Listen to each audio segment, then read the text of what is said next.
can hold on to.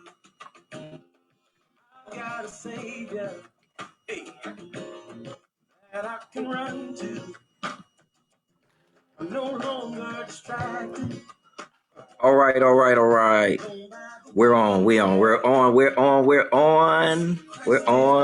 Yes. Welcome to eThought Conversations. I'm here live with Gerald and Tammi Haddon. I have my co-host there, Shonda Golden. Say hey. Hey, everybody. Wave to the people. Let me formally introduce my guests. I'm so excited. They're two of my favorite people in the world. They just don't know it. Come on, They've been married for 21 years. They're the parents of 3 young men, right? Mm-hmm. 3 young men, 3 kings. I'm calling men kings. Sir. I know that's right.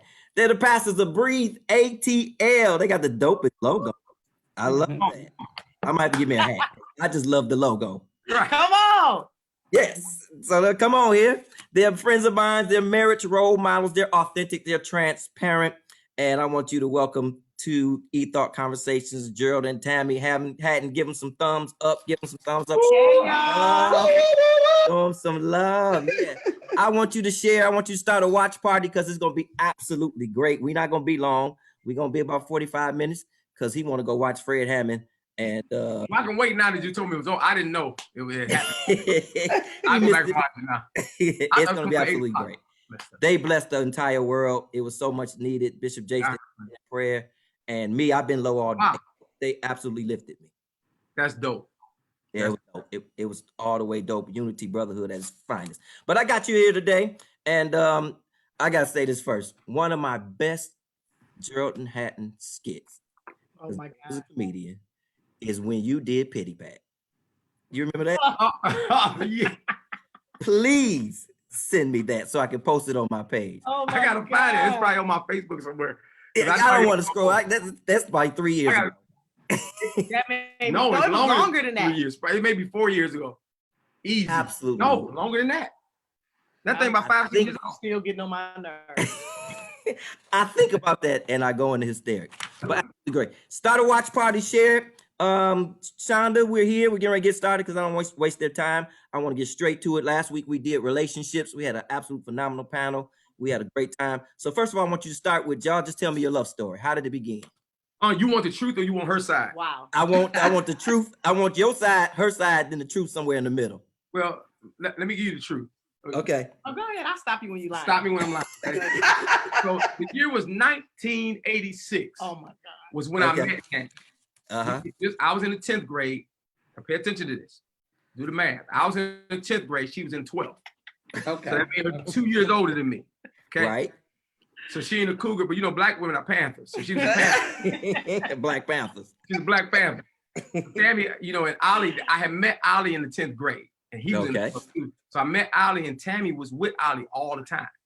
And I told Ollie, I said, is that your girlfriend? He said, no, that's my cousin Tammi. I said, oh, I like her. She had the big glasses on. I was like, hey. My Maddie Moss Clarks. And I used to go with Ollie for 2 years. I used to just go over there every time I go up to the house. I see Tammi. I'm like, hey, Tammi, mess with her. So 2 years later, the year is 1990. No, in 1990, because that was about 3 years later. Yeah. 1990, Hezekiah Walker was at Bailey Cathedral. And I went to that concert. It's jam-packed. I don't know if you remember that concert, Eric. It was jam-packed at Bailey Cathedral. I never forget it. And after the concert was over, we walking around, you know, talking to everybody, talking. And I see Tammi.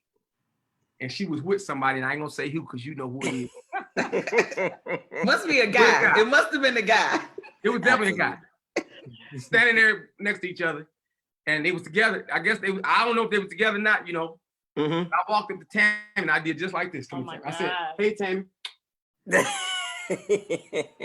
And I promise you, Walker concert. 30 years later, she's still here from that kiss. Listen, gospel music is the best music in the world. It'll change your life. Come on. So I kissed Tammi that night. She was like, oh. Because I thought, so I knew Dietrich was 3 years younger than me. And I thought he was Dietrich's baby brother. Okay. So I was like, oh, that's so cute. All right. You know, so I didn't put much stock Now, into Eric, the put kids. this in context. That showed you I was not She checking thought for I you. was Yes, we went to younger Mumford than together. Dietrich is in the 9th grade. I wasn't I was paying in no 10th. attention. She thought I was younger than him. So that means I wouldn't even been in school. I wasn't paying no But attention. anyway, so So we she ended was, up. Go ahead. and I'm just saying, so she was really letting you kiss her, like, oh, that's a cute halo. Yeah. Yeah, like I So wasn't she paying let me kiss her, and then I asked her to take me home. She took me and Tony Lucas home that night. I didn't even have a car. See, look, God, I didn't even have a way home, but God blessed me with you to get me home. That's a word for somebody else. You see that? And my friend, come on. Anybody want to ride? Come on, ride with me and my girl. So that next Friday, that was that Saturday. That next Friday, you know, we did skating on Friday nights. Yep. We go skating that night, that Friday. I see Tammy. I said, hey, Tammy, I'm on her again. I said, tonight. I said, can you take me and Tony Lucas? I said, can you take me and my best friend home tonight? She's like, yeah, but we're going to be out late. She said, I don't know if your parents going to let you stay out late.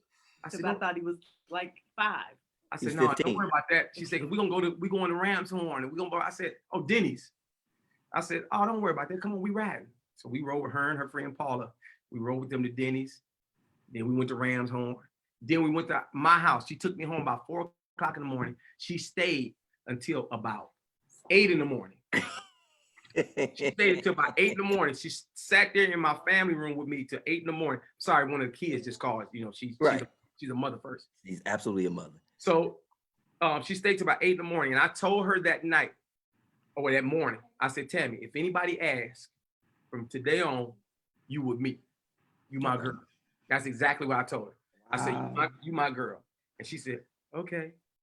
So now so from there, do you want to hear the crazy or y'all want to keep this? No, go do your thing. Y'all want turbulence or you want lie till I get back. Let's go. I'm about to give them some turbulence. People want the truth. They want the truth? Give me the TMZ version. Okay, here we go. From that I'm buckled up. From that day when I told her she was with me, we spent about 2 months happy every day. She would pick me up, ride out, go to get some barbecue chicken, listen to Rude Boys Written All Over Your Face, go to the movies, hang out. 2 months after being together and hanging out, I woke up one morning and I said, all right, it's a wrap. She called my phone that morning. And when she called, when she called, she said, hey, Gerald, what we doing today? I said, nothing, it's a wrap. I'm done. Wow. I'm moving on. I said, I'm moving on. I conquered. I soared.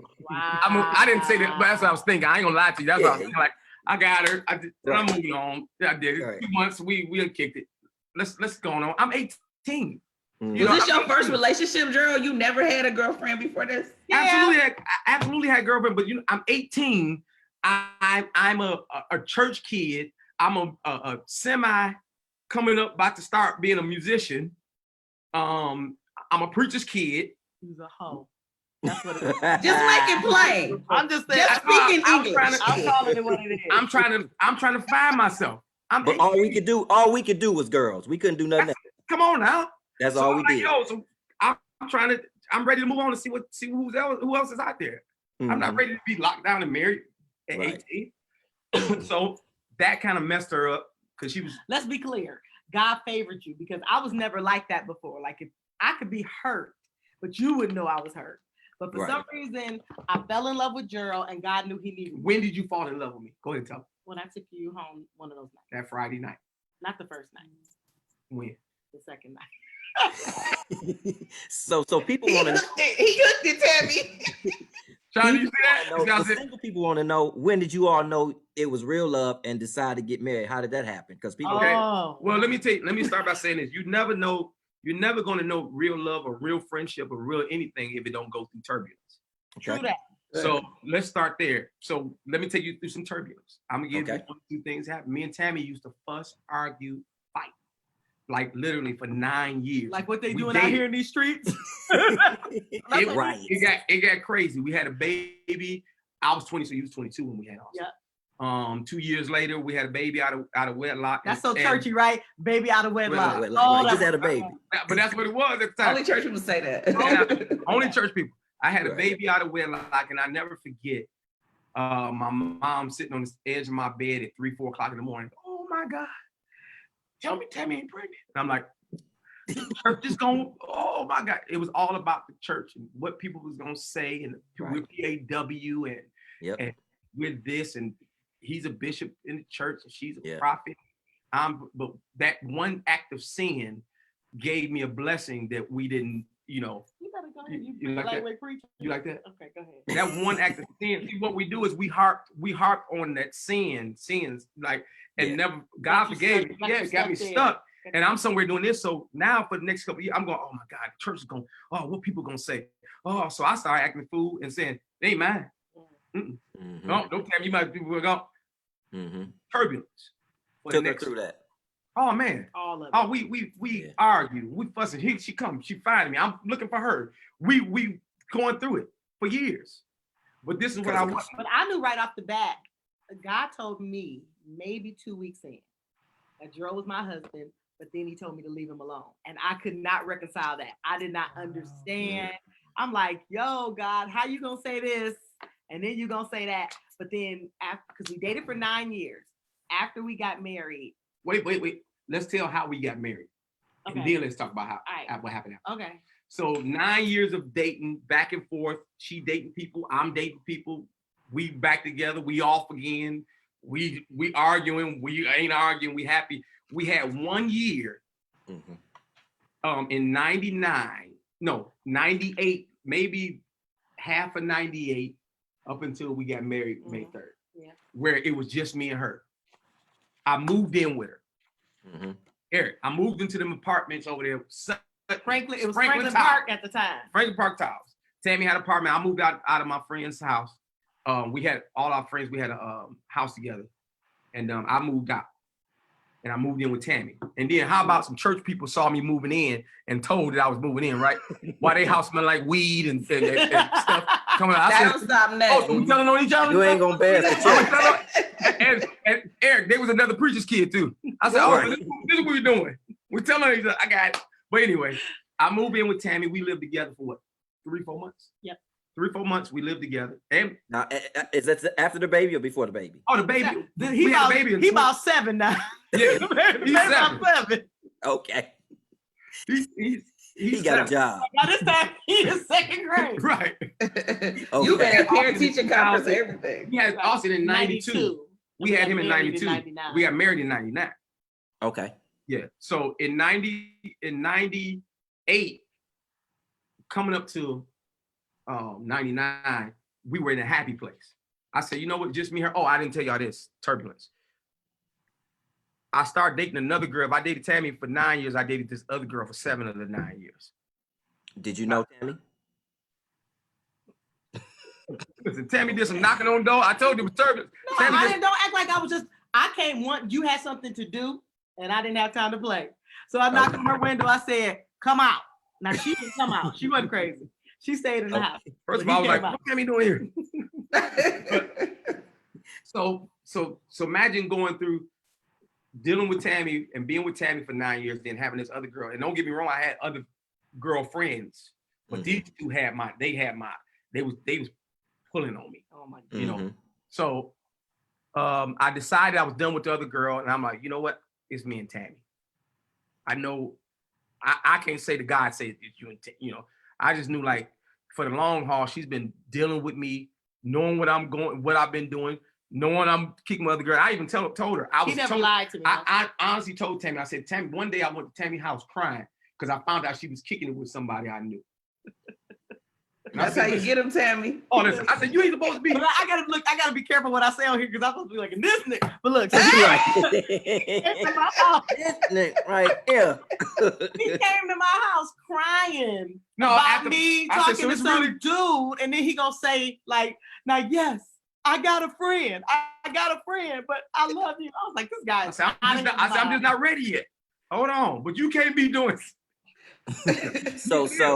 So Tammi, people would say, I'm not gonna go through all of that. But so would you say it's individual but you were moving according to what God told you, and you just actually, okay, so I'm not gonna even say I was doing it because God told me that. I think the thing that made it doable for me is he never lied. He never lied to me. And so I always made informed decisions. And then so like, and if Gerald and I hadn't ended up married, we probably still would have had an amazing friendship. Cause like she would still want me. No, we're friends. She would still, listen, she'd still want me. You were just so I could make her laugh and make her smile. You would have just wanted good to have around. Yeah, she Right. would have wanted. She would have wanted. But no, like I just think we actually enjoyed each other's company, so that's what made it doable for me. Yeah.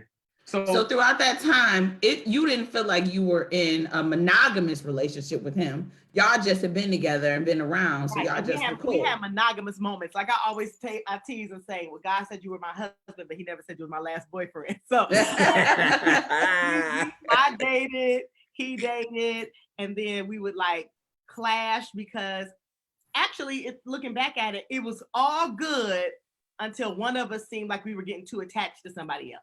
Mm-hmm. Then it would get shaky. Like he would do stuff like it was a guy that he thought I was dating. Not gonna say his name, Eric, because you look, Detroit's so doggone small. Look, so he gonna call the guy and say, Tammi is crazy. Tammi is out of her mind, and I don't know what you gonna do, but I'm gonna leave her alone. Like he trashed me, right? So the dude leaves me alone, and he's still right here. I was like, you so shady. You got to go. That was using psychology. We'll see you call me tomorrow, man. I was like, you so shady. So that's that was us. So now let me take y'all to, we live together. It's just me and Tammi. And I told Tammi the same way we got married. I mean, we started dating. I told her, you with me. That's how we got engaged. Mm-hmm. We went over to my parents' house one day. We just stopped by there. I'm over here chilling. And I said, Tammi, you know what? All right, we engaged. Anybody asks, we engaged. So she said, stop playing so much. It's like 10 o'clock at night. I said, no, we engaged. She said, if you really mean it, let's go up to your parents' room and tell your parents. I said, all right, come on, let's go up there. Went up there, knocked on the door, they answered the door, we walked in. I said, hey, y'all, from here on, me and Tammi engaged. What? My mama said, stop playing. I said, no, I'm serious. She said, okay, if you serious? My mama only got a box with some jewelry in it, some rings. She said, let her pick a ring and let her. I said, Tammi, pick a ring. Tammi picked the ring, put it on. I said, we engaged. And next Sunday, my mama got up at church and said, well, Gerald and Tammy's a guy. I said, whoa. I ain't ready for to tell everybody yet. Wait.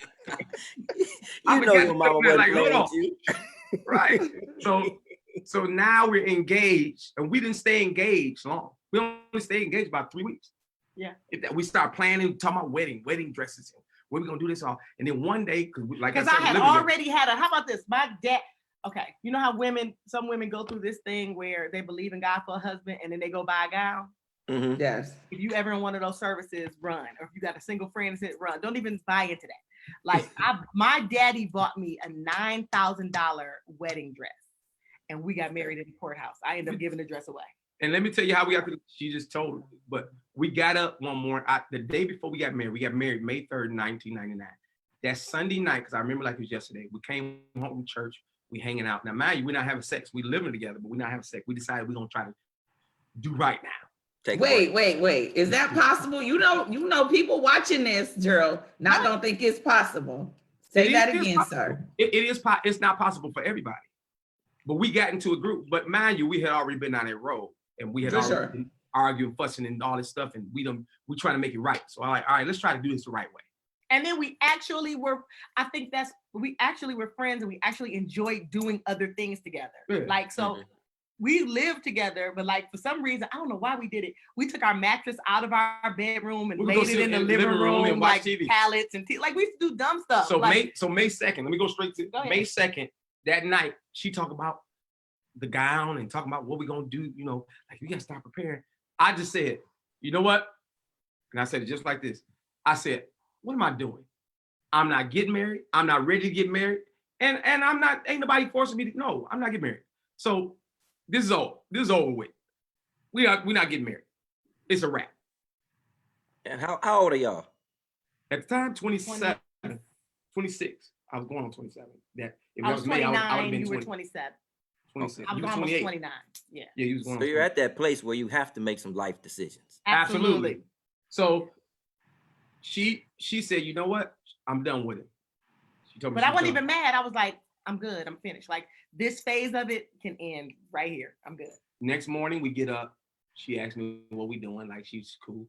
And I said, let's go get married. She cussed me out. Listen. Wait. This the day after you called it off? Yes. The day after you called it off. Okay. When he said, let's get married, I cussed him out. Like, today is like Pentecost. It flowed like other tongues. Like, I cut unknown. Damn. After she got done, I said, let's go get married. She said, you serious? I didn't say, if you serious. He got on the phone and called Dietrich. He said, what are you and Demeter doing? And Didi was like, nothing. He was like, come with us. Me and Tammy getting married. And when he called Didi, I was like, oh, he's serious. I called Didi. I called a couple of my other friends. I called my sister and her husband. I said, come on, y'all come go with us. We're going to get married. Going to get married. And so what clicked for you? I said, I know I love her and I ain't going nowhere. And we done been going through this for 9 years. If I don't do it today, I'm not going to do it at all. Okay. That's what I said. I said, I told myself, I said, if I don't do it today, I'm not going to do it at all. Now let's go back to scripture that a double-minded man. Double-minded worked in your favor.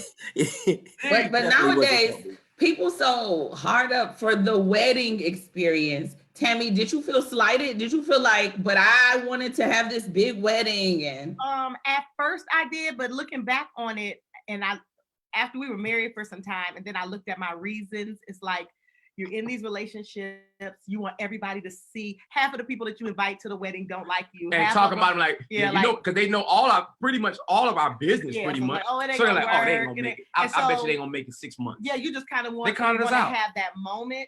But looking back now, like we've actually tried to plan a wedding. And when we get into the funding of it, I'm like, I'm as married as I could possibly be. Like, that's what I'm telling anybody on here that's watching. If you talking about getting married, don't be the person who spend $100,000, even $20,000, $30,000 on a wedding, and then you look up, you divorce, God forbid, but you divorce and you still paying on that wedding, or you still married and then you look back at the wedding, you done spent $50,000, $100,000. You take that money and put it into your house. Take that money to put it into your savings. I still say have a wedding if that's what you want, but don't don't go crazy. All I'm saying, don't go crazy. Not to impress people. Exactly. We went to the courthouse. Dietrich paid the $60. Mm-hmm. We put gas in the car. We went back to church that night. We went to Burger King. And then we went to church. Went to church. Juanita Bynum was at the church. She prayed and we did all this. And then that next week we had a reception in my parents' backyard. We made $15,000. I put in the car. I said, Tammy, we moving on up like the Jeffersons. Stop. We moving from 1 bedroom to a 2 bedroom. Come on, let's go. Come on. So people have whole weddings and get $400. So y'all really. So now that y'all here, I want y'all to help some people. Tell me your favorite thing about each other. He makes me laugh.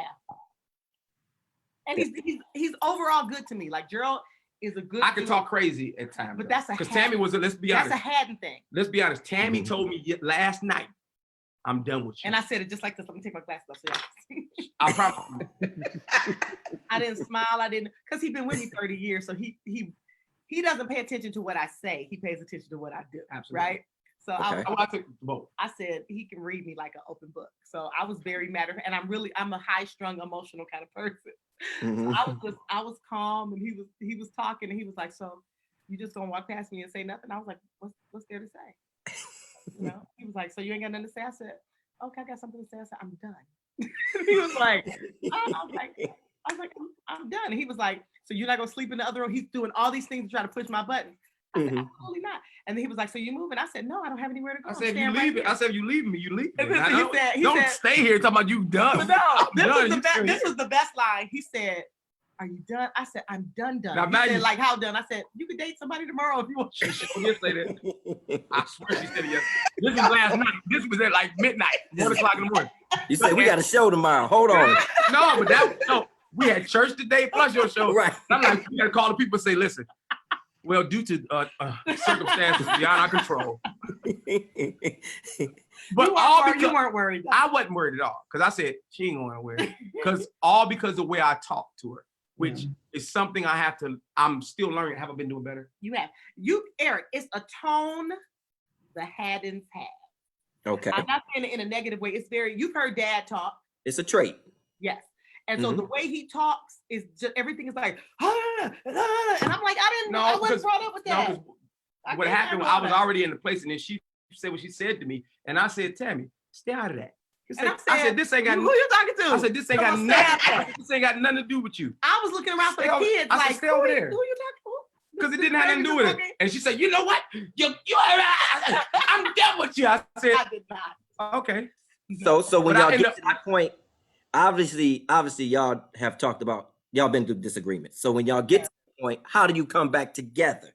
It actually, in less than 24 hours. It's usually quick. Usually less than an hour. But actually, because it actually takes effort to not laugh during these moments.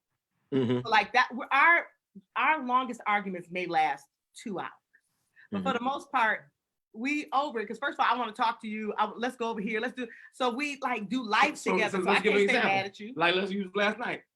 So after she said all that, she watching TV. I'm just laying there. So they burning up Atlanta.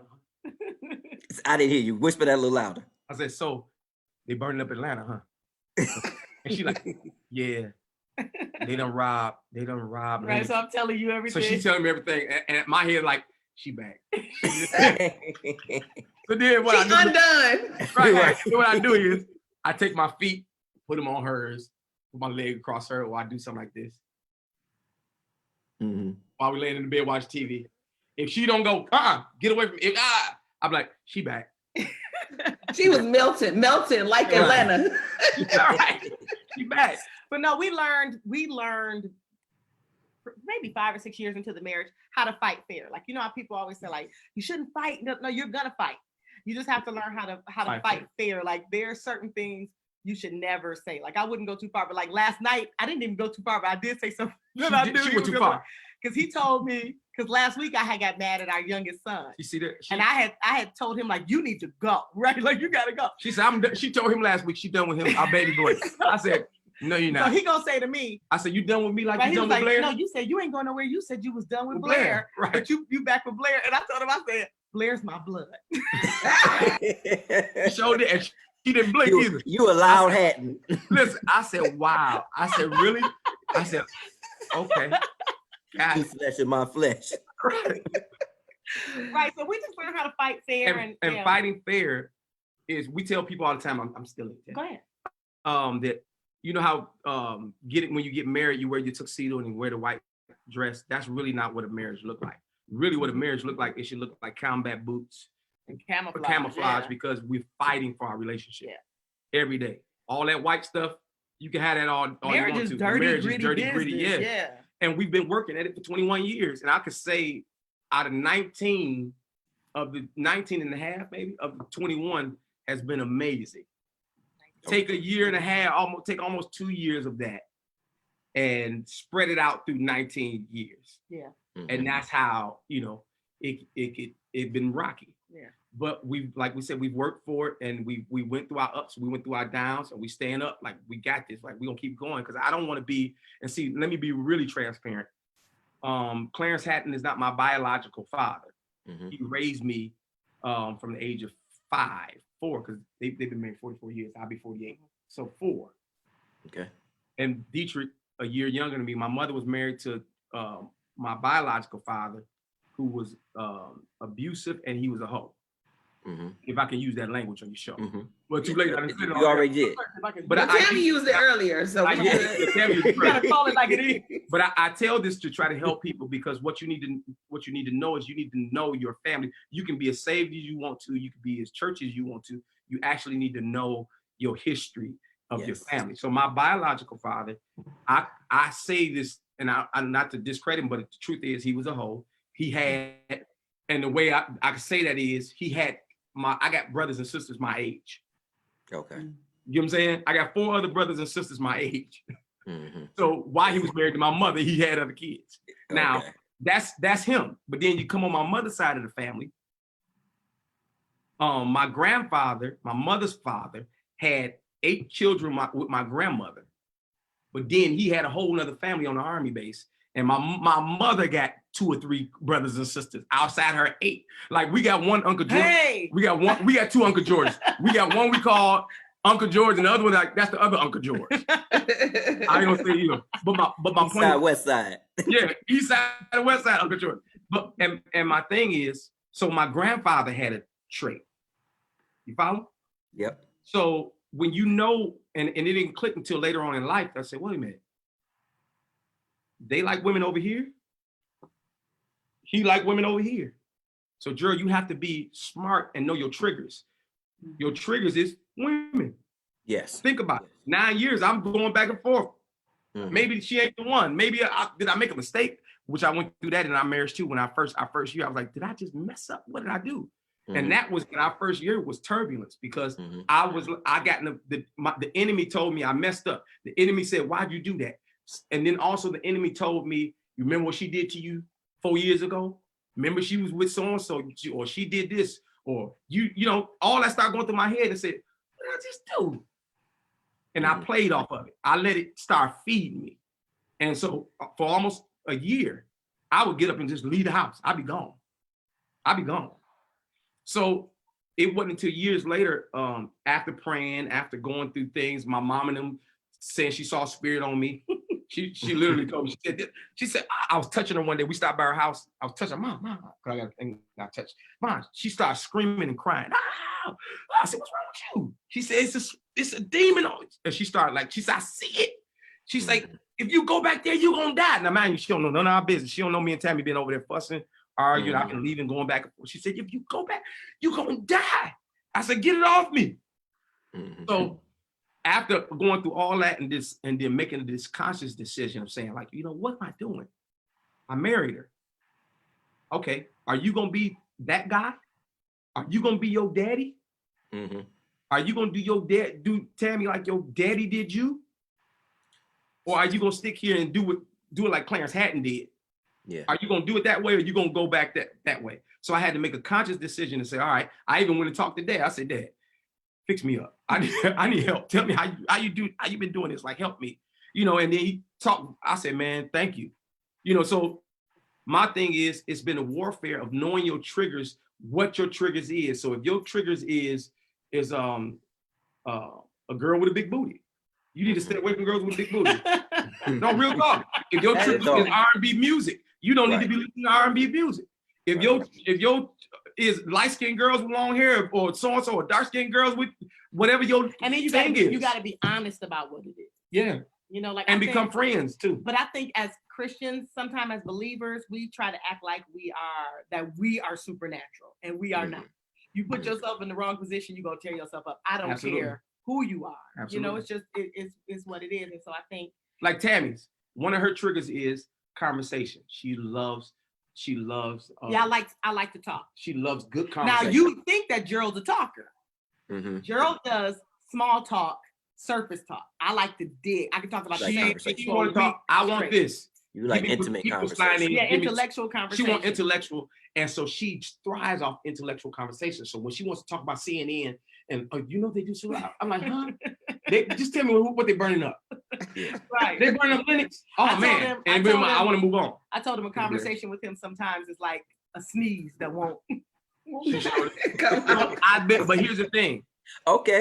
I've been trying to do better for years. I've been doing better, and Tammy will tell you I've been doing much better. I say, okay, I have to give her what she needs, because I can't not give her intellectual conversation. So for the last few years, I say, Tammy, are we having, because I don't feel like every conversation should be an intellectual conversation. But I don't feel like every conversation should be just a quick surface conversation either. So tell me if this is an intellectual conversation, or if this is can this be surface? And if you want it to be intellectual, let me prepare my mind to make sure it's intellectual.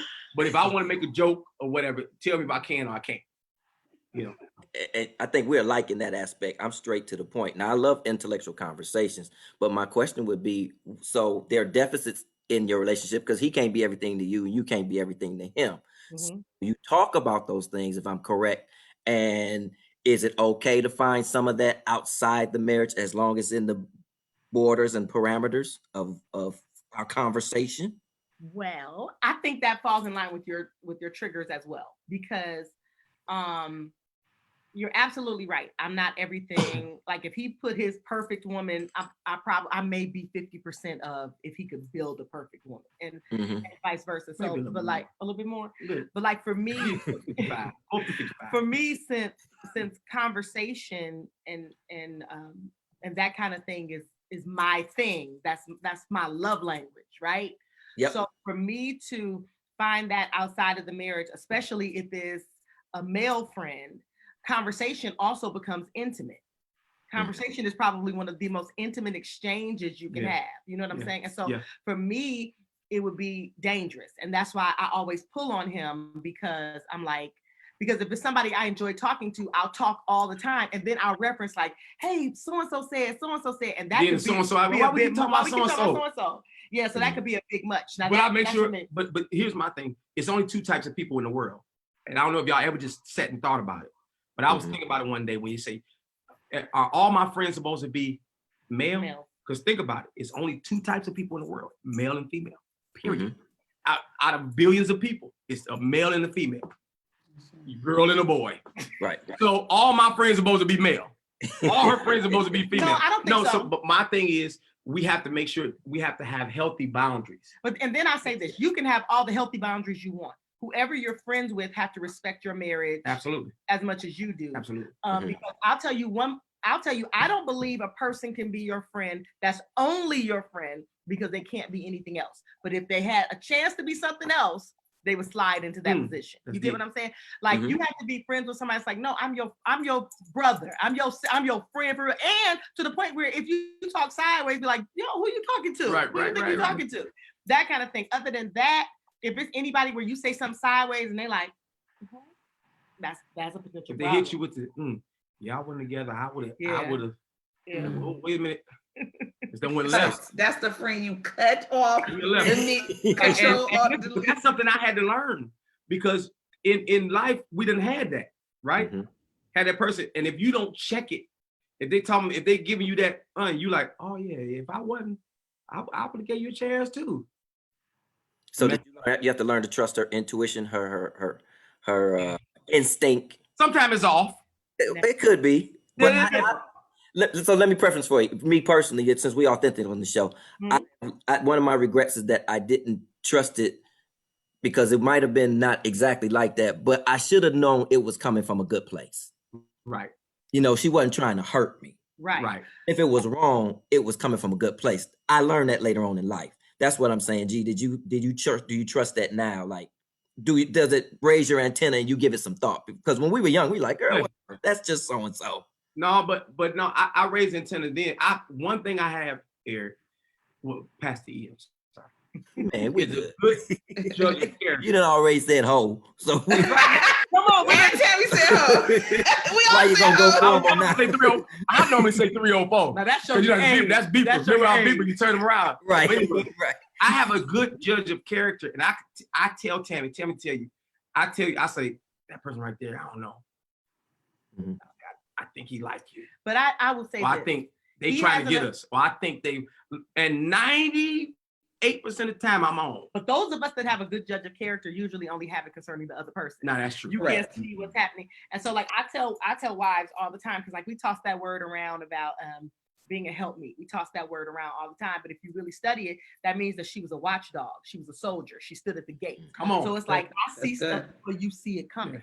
That's my job. And we're like, oh, you just tripping. Yeah, you can tell, and I'm not even trying to be funny. You can tell by somebody's body language if they're closed off to you. Like if you can tell if a friend is like, I don't care what you say and how you say it. If you come at me crazy, we could be the best of friends. Yeah. But I'm gonna check you real good. Yeah. Or you can tell somebody that might be a little bit receptive to it. Right. You know what I'm saying? And a lot of times we don't see it. Yeah. But since you guys now are in ministry and operating in ministry, I know you are both charismatic.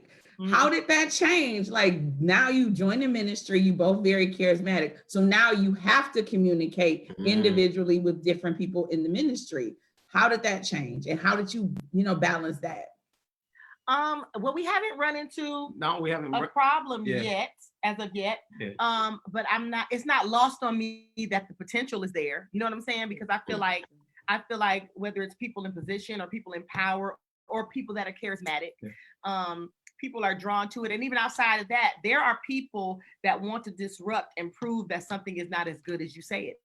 Like, they say their marriage is this, that, the other. And I think that's across the board. Like when people see something, they want to discredit it. Right. You know what I'm saying?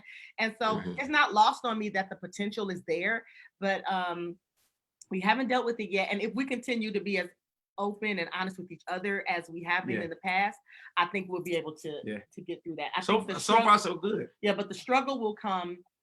The struggle will come if there's a situation where one of us feels pulled and there's nobody to talk to. That's why I think it's very important that you have your safe places where you can, where somebody can talk you off the ledge. Like I have a friend, one of my best friends, her name is Dana, and I said she's one of the most saved carnal people I have ever met in my life. That's so unfair. Like she's so spiritual. Like Dana will give you a good gospel word from the Lord, and then she be the one saying something. You be like, I've never heard of that. What is that? Like she'll be like, oh, honey.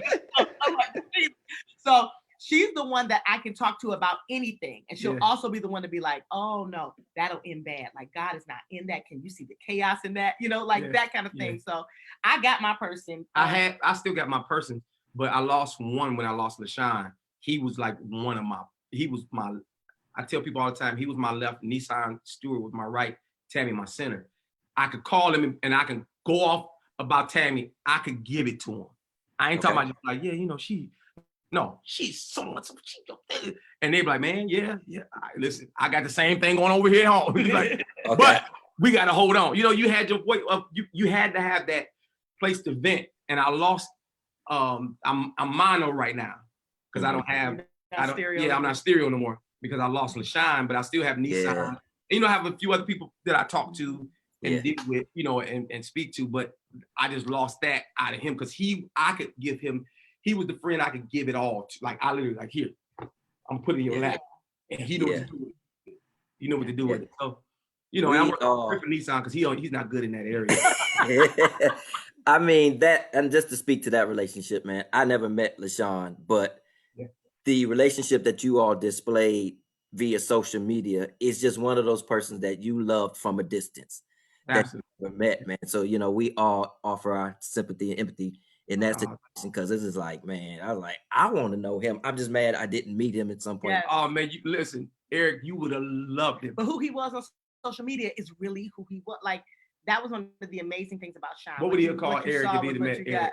I don't know. It's Eric Williams, so he'd be like, E-Weezy. Yeah. Like, I'm like, hey, this my man Eric. He'd be like, E-Weezy. It's like Sean the Golden. He'd be like, what would he call Sean?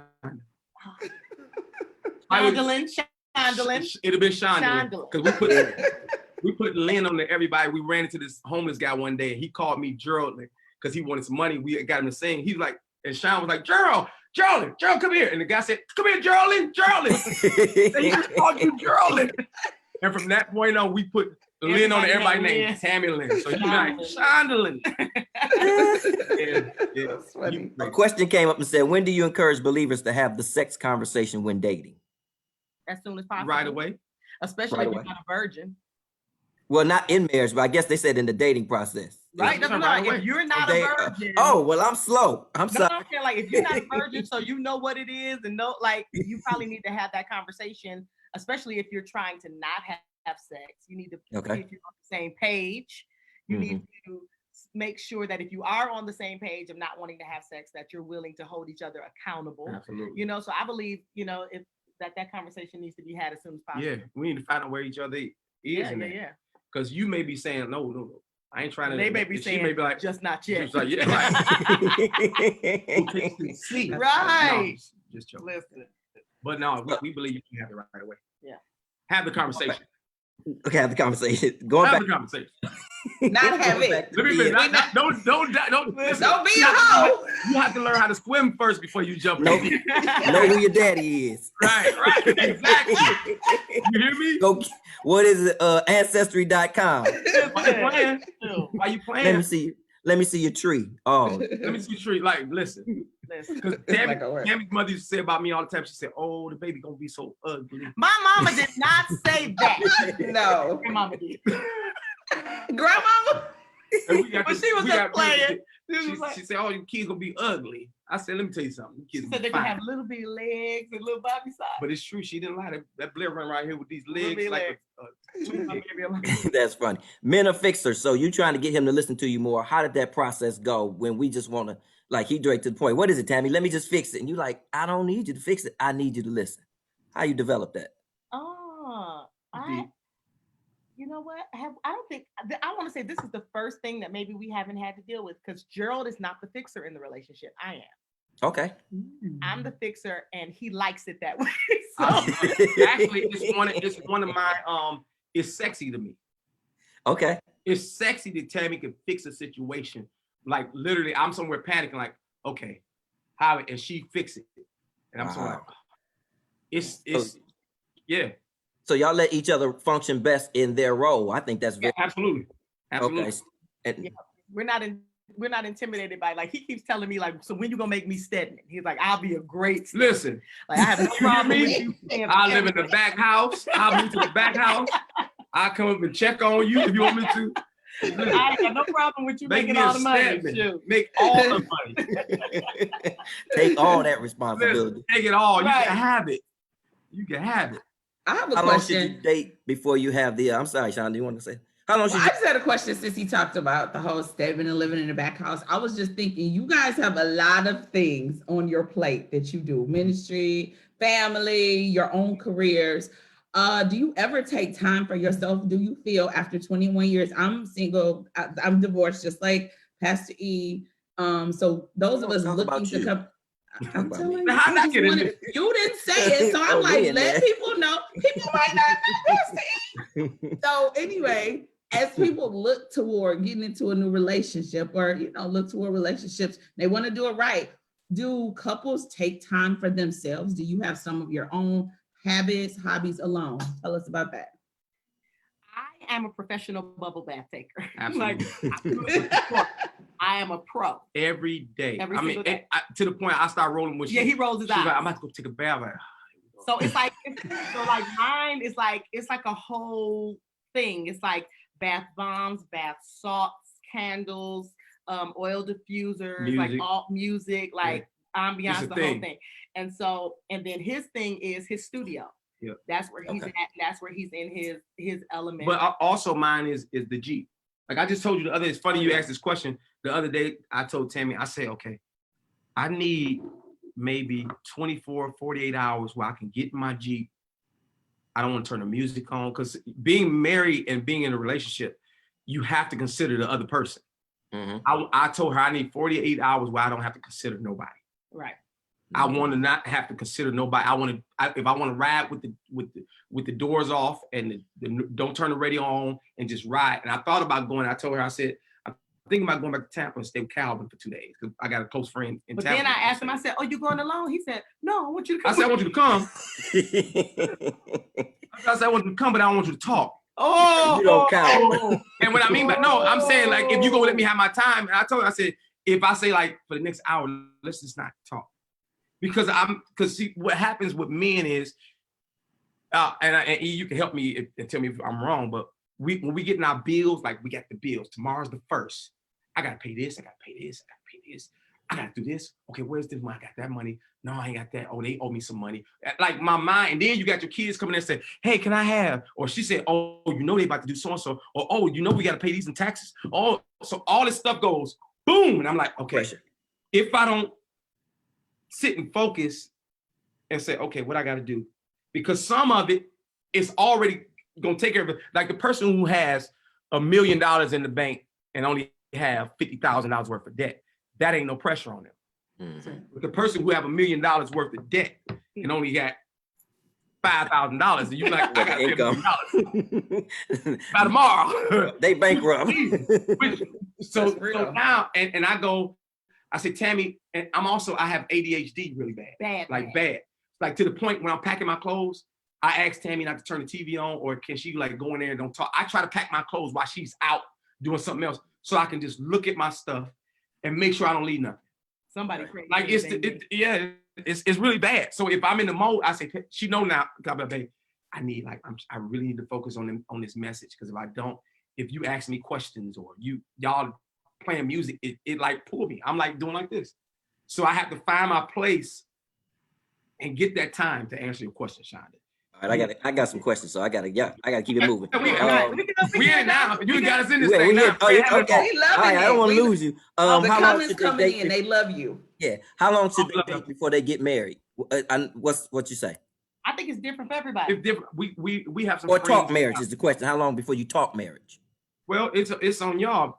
We have a couple friends now who's been married 17 years, but they only dated 6 months. Yeah. 6 months and 6 days. But like talking marriage, I think, that's a good one. And this might seem crazy. I think 30 days. And I think that conversation should be, are you even interested in it? Right.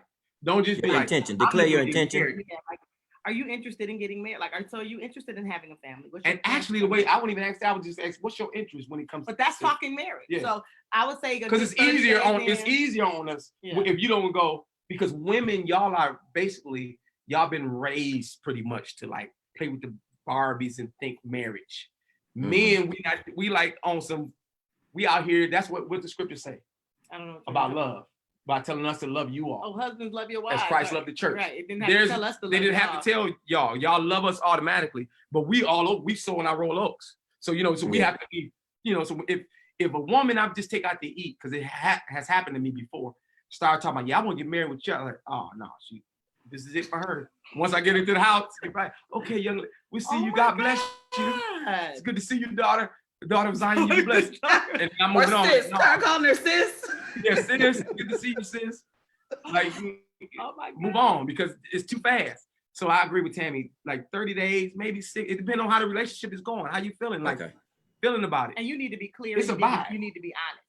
Yeah. So give me a role play. I love role plays. Sneak that in, Tammi, and not offend me. Oh, I would be like, let me ask you a question. We've been, talking pretty much every day for like a month or whatever. And I don't want to waste your time. I know you don't want to waste mine, but don't ask me about marriage. Don't even, if you about to marriage, you about to mess things up. But guess what? I just got my answer though. And I'll be like, okay. And then go on about my way. If that's what I'm looking for, if I'm looking to be married. Yeah. But no, I probably wouldn't do that. But I actually would be like, oh, and probably in that moment. My question is not, do you want to marry me? My question is, as a man, do you plan on, or are you looking at some point in your life to have a wife or family? Because if you're not even open to the idea and that's what I want, there's no reason for us to even. So I had a young lady I messed with. I was just thinking about that too. I had a young lady I messed with a few times in my, when we were young, when we were like 13, 14, she was my girlfriend, like, in church. But then she went away, got married, had 2 kids, divorced, come back around.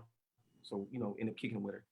And I guess we kicked it too long, and she decided she wanted to tell me she was in love with me and wanted to be with me. So she called me to her house. I'm thinking she about to call me and say she's pregnant or something. Like, my God. So she said, she said, no, real talk. She said, I need to talk to you. It's very important. Can you come today?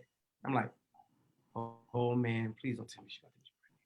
So, all right. Say whenever you thought somebody was pregnant, I didn't cross your mind. Like, Tammi. So I get over there. Long story short, she says to me very direct. She said, I'm gonna be straightforward. I'm in love with you. I want to be with you, and I think we should try to make it work. And I want to see where you are. Mm-hmm. And I said exactly like this. I said, "Oh, I'm so sorry. I had a blast with the few things we did when we did it. It was cool, but the truth is, my heart is somewhere else. Yeah, because my heart was somewhere else. Right. And I had to tell her. And then from that day on, we never, kicked it like that ever again. And you've repented 100 times. And I repented 150,000 times. I felt bad for her. But and I ended up telling, here's the crazy part, I ended up telling Tammi about it. I said, because, and that was another thing. Tell them about asking this stuff, because me and Tammi the day before we got married too. Oh, I asked him to tell me everything. She started asking me about girls. She'd name them. I tell her if something happened or something didn't happen. Yeah. She's like, what about so-and-so? Like, no. And he told me everything. And so now I tell women, if it's not gonna directly affect your marriage or your relationship, don't ask, because once you know, you can never unknow. And if it's not relevant to anything right now, who cares what happened 3-4 years ago? Unless there's a kid, then it's a conversation. Yeah. Outside of that, like, let the past be in the past, or you're gonna be somewhere dealing with him in the present based on the past. But me and Tammi did have a run-in with the past, with her past. My past? Yeah.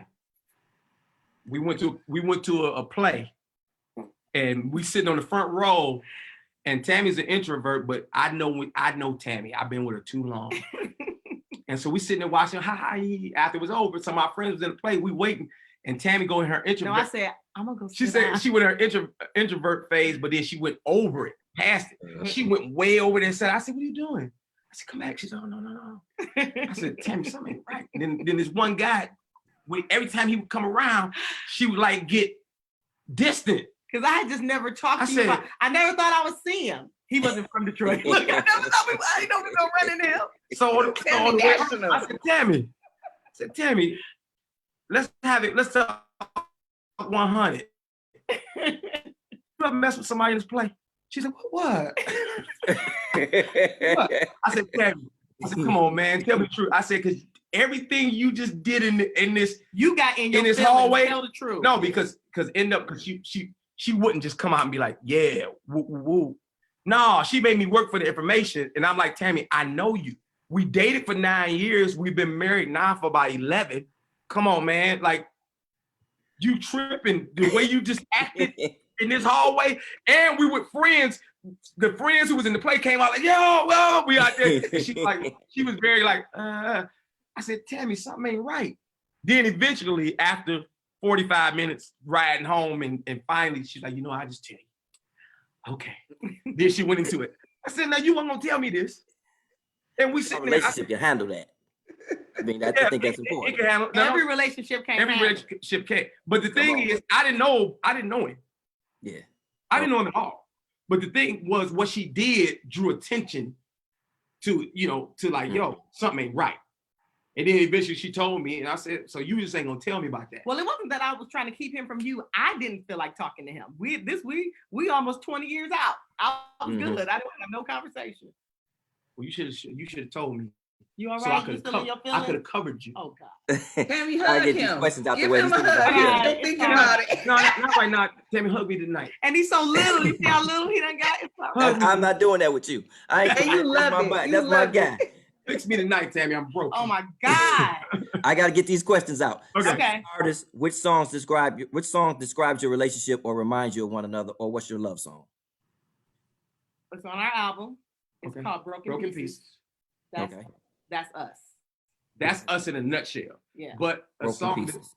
Okay, I was thinking about a song we come up like every time I hear Rude Boys written all over your face was our song. That was our song. What's in Broken Pieces that speaks to you?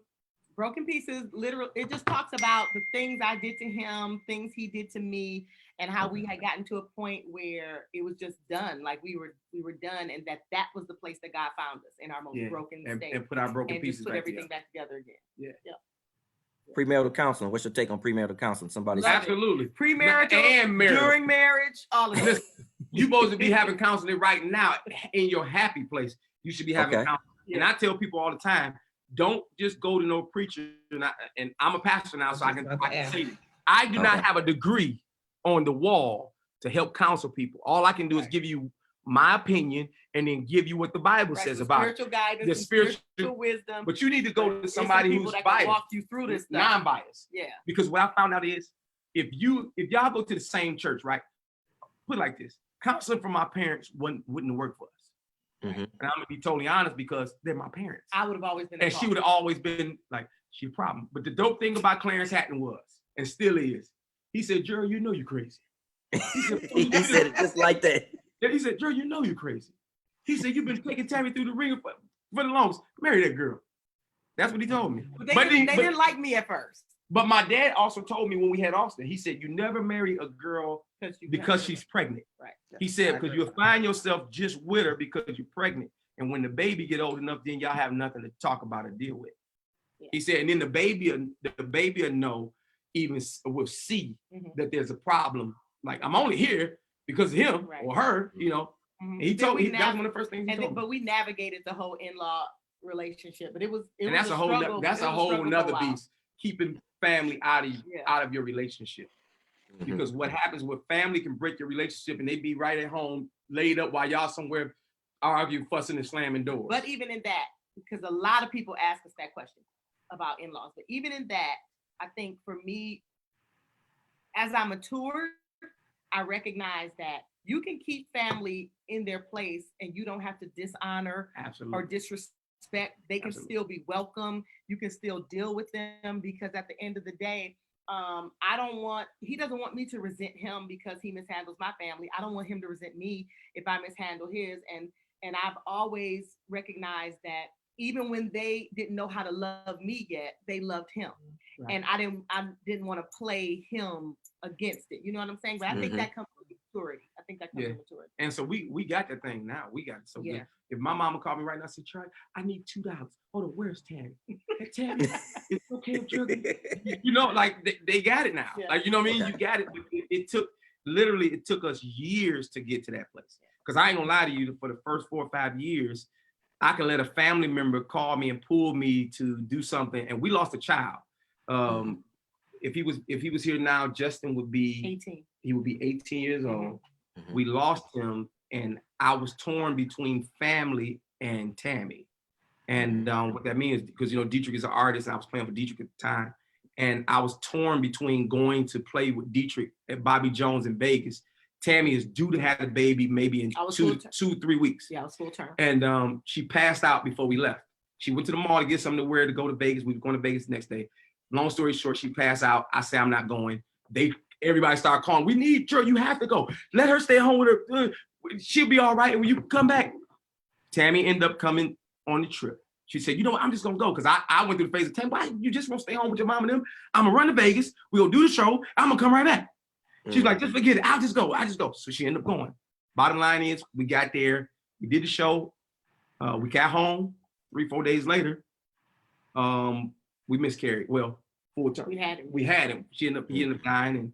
And that blame ended up being on me from Tammi for years. Actually, I think in the last 3 years. No, it's been a little longer than that, but I blamed you for a long time. She blamed me for a long time. Yeah.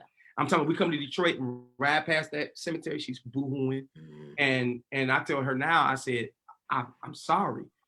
I should have just stayed home with her, and then that would have taken the family out of it. And if we lost Justin, it would have just been about us. Yeah. It wasn't they pulled you, or you let them, and for years it was that. I'm talking about years. If at least once a year, that would happen. If we come to Detroit, ride past it, then it becomes a thing. And my family don't even know. Yeah. You know what I mean? So, but it taught me a lesson. It said, okay, and I think that was the straw for me to say, okay, not that they're doing anything wrong. They just want what they want. If they want Gerald to come play, or they want Gerald to come do so-and-so, or they want Gerald to give them. No, here's what we're going to do. Me and Tammy's going to talk it over, and whatever me and Tammi come to, this is how we're going to roll. So it may not work out in your favor. Right. So Tammi say, no, we can't loan the $5 to today. I got to tell you, no, we can't loan the $5. If me and Tammi come to the conclusion, you know what? With 9 months, you passed out yesterday. And I was immature at the time in the marriage. I'm going no, just come on, let's go. I should have been the one to say, no, we're staying home. She just passed out and we don't know what's going on. Sit still. Let's sit still. Yeah. And I don't care. You can call my phone all you want to. You can call till you're blue in the face. I didn't let that happen. So it messed up. But the good thing is we have Blair. We got our baby. You know what? That story right there saved somebody's relationship right there. Yeah, just that story alone was powerful. Thank you for sharing it with us. I'm trying not to, cry, but it's beautiful. I remember times in my relationship where, parents and in-laws really can get involved, and people don't know how to set those boundaries. So by you just sharing that really helps somebody, because I know that's something that we struggle with, especially within our family. You don't want to upset, especially your mama. You don't want to upset, and so many people are pulling on you. And I think Eric, you can tell me if I'm wrong, but I think it's even worse with church. I was gonna say that. When your parents are the preachers and this, and they need you, and you play a role, and you play a big role in their situation, they don't understand when you're saying hey, today I can't come, or today I can't do it. No church for me. I was on a live earlier today from one of my friends from London, and London is when they church. Today was his 50th, my friend's 50th birthday, and they did a live Zoom. And I told him, I said, today, man, don't go to church. Don't you go? And then one of his cousins came and said, no, he has to go to church online. I said, no, enjoy it. This is your church right here. She said, we still have to come together. I said, we're coming together right now. Enjoy yourself. No, because what has happened to us is we have gotten in a place where the church, I think even this pandemic, shutting down church buildings was one of the best things that have happened.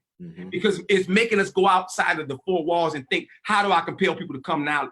We doing like Jesus did. We done internet people who said they wouldn't get on the internet. The internet is the devil. Now they're all on here like, come on, give to so-and-so. We need you to come.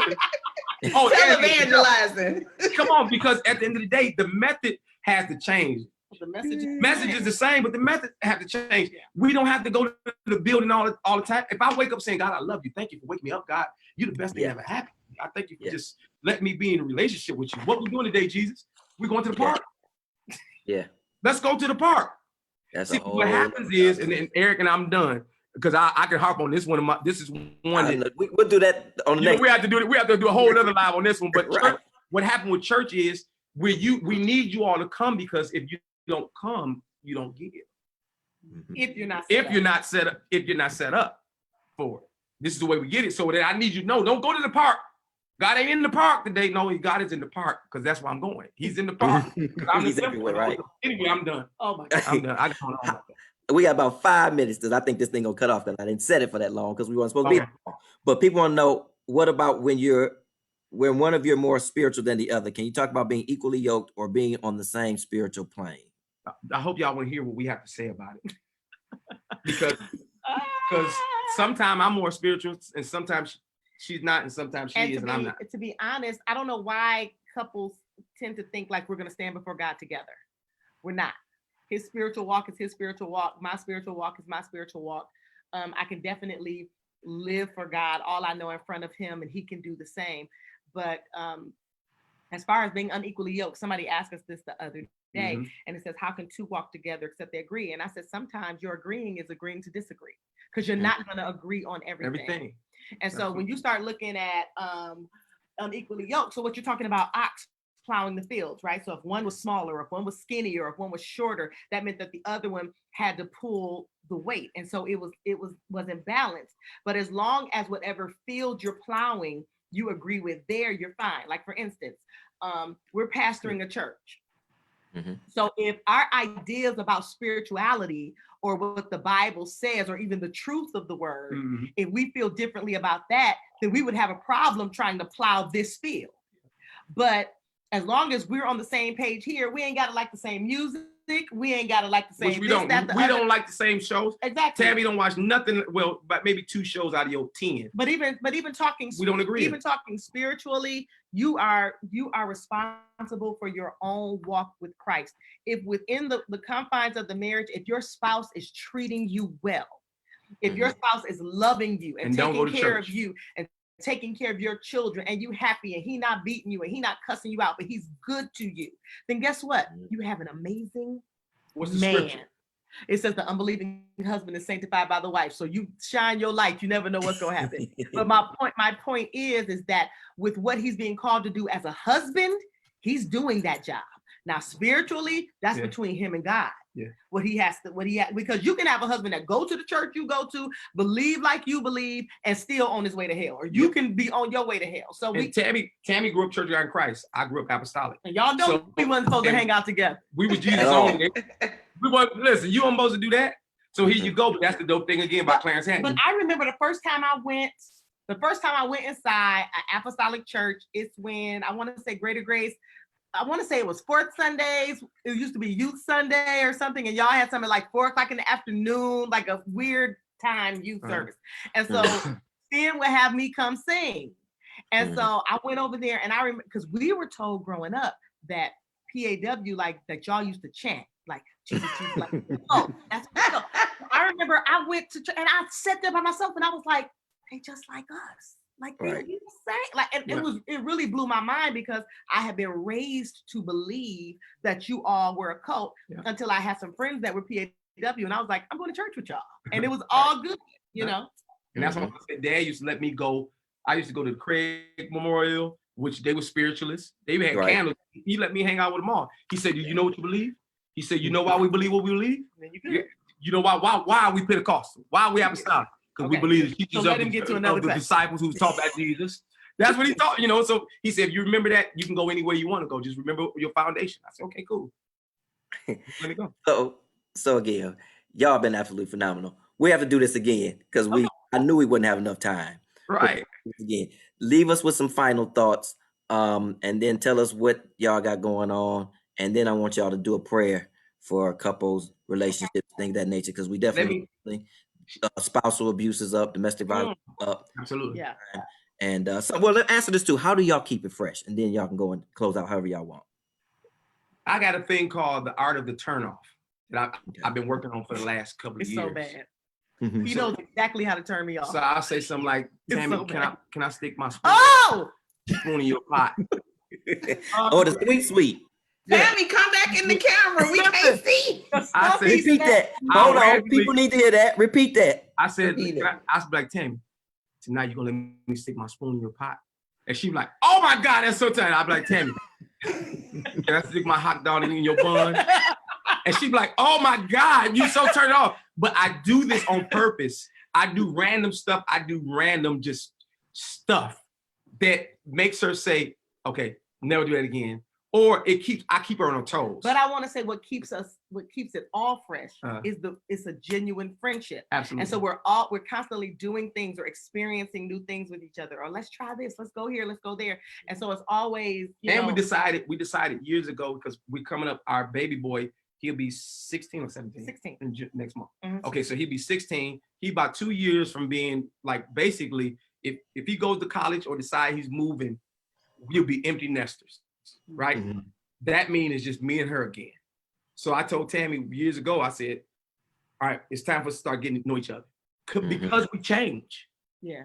Everything changed. We became their parents. We're their parents. So what happened is a lot of people are just together because of kids. And once the kids go, it's like, all right, well, God bless you. But I told her I don't want that. I said, so let's start dating again. So we do things like we still date.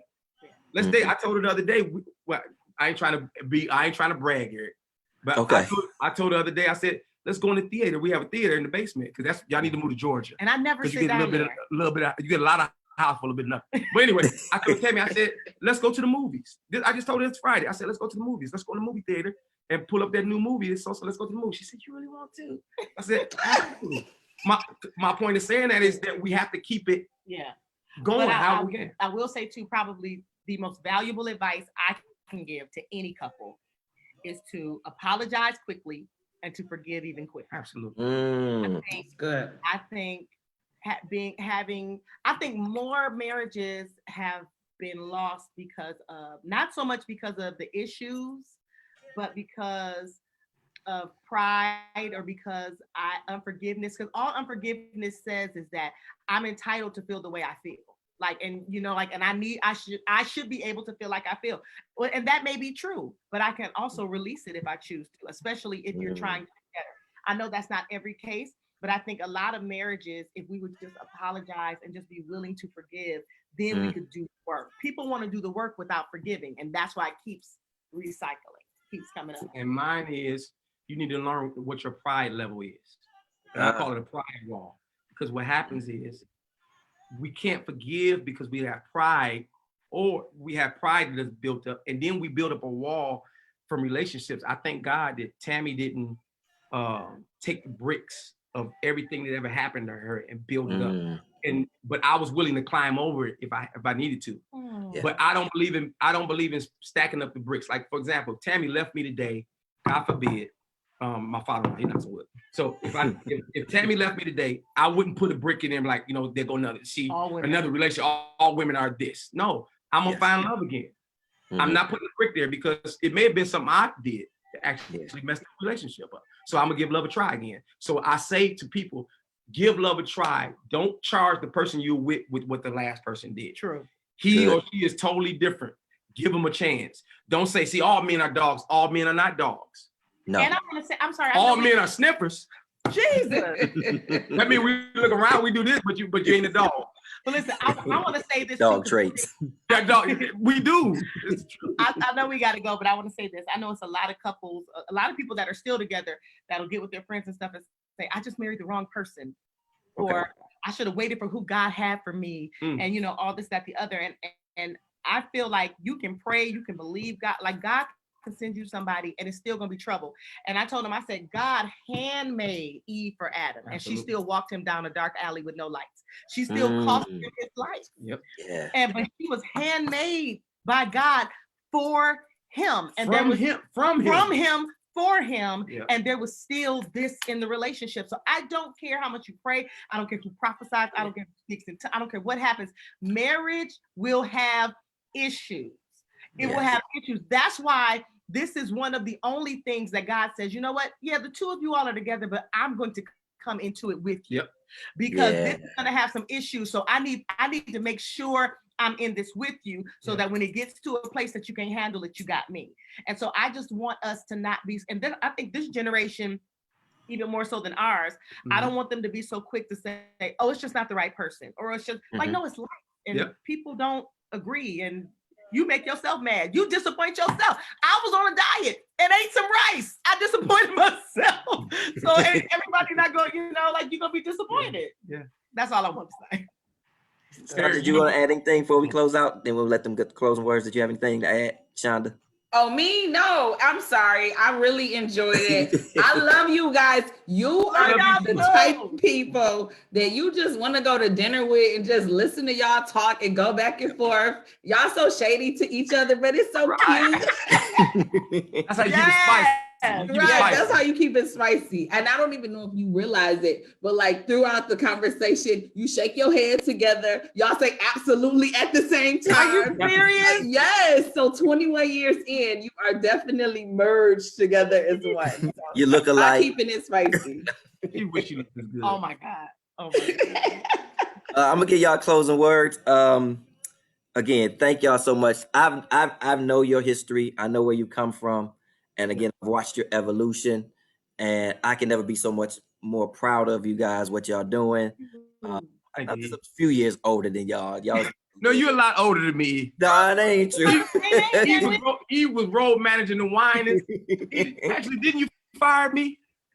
No, I ain't fire you. Pastor Wine fired you. No, but I'm saying, but then you have to fire me. Then you have to do the fire. Like I probably told you can't go on the next gig because he told me tell him don't call him no more for whatever reason. I don't know. You typed up the pink slip, Eric. Yeah. Pastor Wine was like, I went with that Aaliyah. Right, He said you can't do that R&B. You can't come back. He got it right there with R. Kelly. He got Teddy Riley. He got but anyway, he absolutely said he with who?